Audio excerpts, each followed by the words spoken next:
हमारे पास India post का एक स्टैंडर्ड ऑपरेटिंग प्रोसीजर मतलब एसओपी दस्तावेज है। ये 12 अगस्त 2025 का है। अच्छा। और ये है फ्रेंचाइज ऑपरेटर्स यानी एफओस के लिए। अच्छा। कैसे वो ऑनलाइन पोर्टल से डोमेस्टिक मेल बुक करेंगे और फिर पोस्ट ऑफिस में जमा करेंगे, उस प्रक्रिया के बारे में। हाँ, ये advance postal technology APT customer self service portal की बात कर रहा है। और जैसा दस्तावेज कहता है, इसका इस्तेमाल अब जरूरी मतलब अनिवार्य कर दिया गया है। हाँ, अनिवार्य है। तो आज हमारा मिशन यही समझना है कि एफओस के लिए ये सब कैसे काम करेगा। ये जो डिजिटल शिफ्ट है, इसके असल मायने क्या हैं? खासकर अभी तो सिर्फ डोमेस्टिक मेल बुकिंग ही हो रही है इसके जरिए। तो मतलब सबसे पहली और कह सकते हैं सबसे बड़ी बात यही है कि अब एफओस को मेल बुक करने के लिए यही ऑनलाइन पोर्टल यूज करना ही पड़ेगा। बिल्कुल, कोई और तरीका नहीं, कोई ऑप्शन नहीं। और बुकिंग के बाद चाहे वो बल्क में हो या सिंगल पीस, शाम 5 बजे तक उन्हें अपने लिंक्ड पोस्ट ऑफिस में आर्टिकल्स देने ही होंगे। जी, शाम 5 बजे की डेडलाइन है, ये जरूरी है। और हाँ, बुकिंग शुरू करने से पहले ना 2 मुख्य शर्तें हैं, प्री रिक्विजिट्स कह सकते हैं। ओके, क्या शर्तें हैं? पहली तो ये कि ऑपरेटर को पोर्टल पर रजिस्टर्ड सर्विसेज के अंदर फ्रैंचाइज ऑपरेटर के तौर पर रजिस्टर होना होगा। ये जरूरी है। मतलब अगर वो पहले से किसी और तरह से रजिस्टर्ड है, मान लीजिए बल्क कस्टमर, तो भी हाँ, तो भी उन्हें फ्रैंचाइज ऑपरेटर के लिए अलग से रजिस्टर करना ही होगा। ये स्पेसिफिक है। ठीक है। और दूसरी शर्त है डिजिटल वॉलेट। उनके वॉलेट में बुकिंग के लिए काफी बैलेंस होना चाहिए। अच्छा, पैसा पहले से डालना होगा। हाँ बिल्कुल, अगर बैलेंस नहीं है तो बुकिंग ही नहीं हो पाएगी। एक तरह का प्रीपेड सिस्टम है ये। समझ गया। तो मान लीजिए ऑपरेटर रजिस्टर्ड है, वॉलेट में पैसे भी हैं, अब वो लॉगिन करते हैं। डैशबोर्ड पर क्या दिखेगा? डैशबोर्ड वैसे काफी सिंपल सा दिखता है। मेन चीजें हैं वॉलेट बैलेंस सबसे ऊपर, जिसे वो रिफ्रेश बटन से अपडेट कर सकते हैं। फिर वॉलेट रिचार्ज करने का ऑप्शन है। ओके। और फिर बुकिंग के ऑप्शंस, बल्क बुकिंग और डोमेस्टिक आर्टिकल बुकिंग मतलब सिंगल पीस के लिए।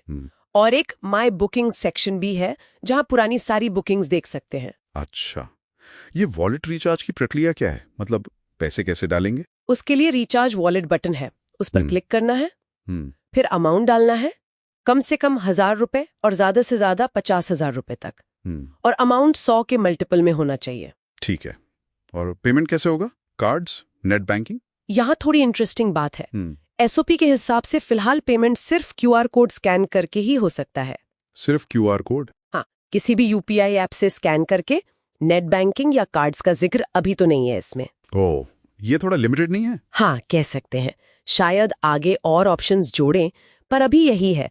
पेमेंट होते ही बैलेंस तुरंत अपडेट हो जाता है। ठीक है। अब आते हैं मेन काम पर, बुकिंग पर। अगर किसी एफओ को बहुत सारे आर्टिकल्स एक साथ बुक करने हैं बल्क में, हाँ, तो उसके लिए बल्क बुकिंग का ऑप्शन है।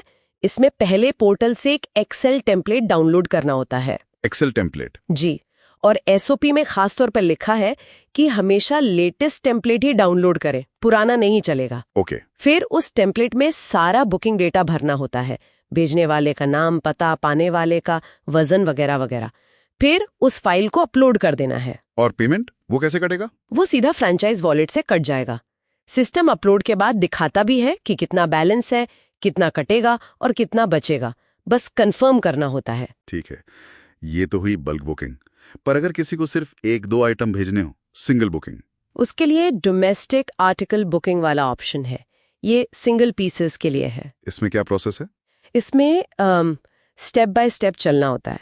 पहले आर्टिकल की जानकारी देनी होती है, जैसे कौन सी सर्विस चाहिए, स्पीड पोस्ट, रजिस्टर्ड पार्सल या और कुछ।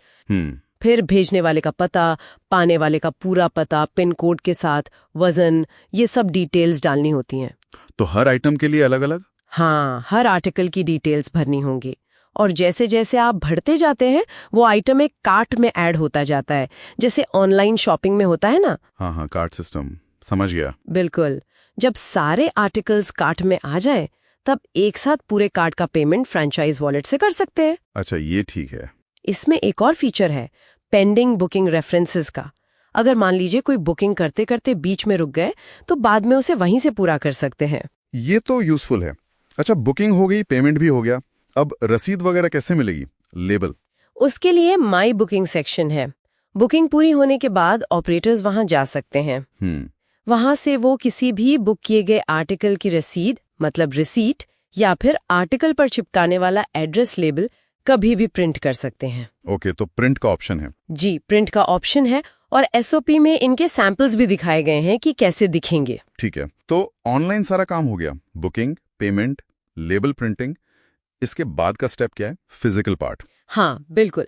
ऑनलाइन बुकिंग के बाद जो आखिरी और बहुत ज़रूरी कदम है, वो है इन सभी बुक किए गए आर्टिकल्स को फिजिकली पोस्ट ऑफिस ले जाना। शाम 5 बजे तक। हाँ, शाम 5 बजे तक अपने लिंक्ड पोस्ट ऑफिस में जमा करना।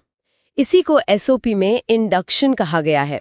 यहीं पर ऑनलाइन दुनिया और फिजिकल पोस्टल नेटवर्क कनेक्ट होते हैं।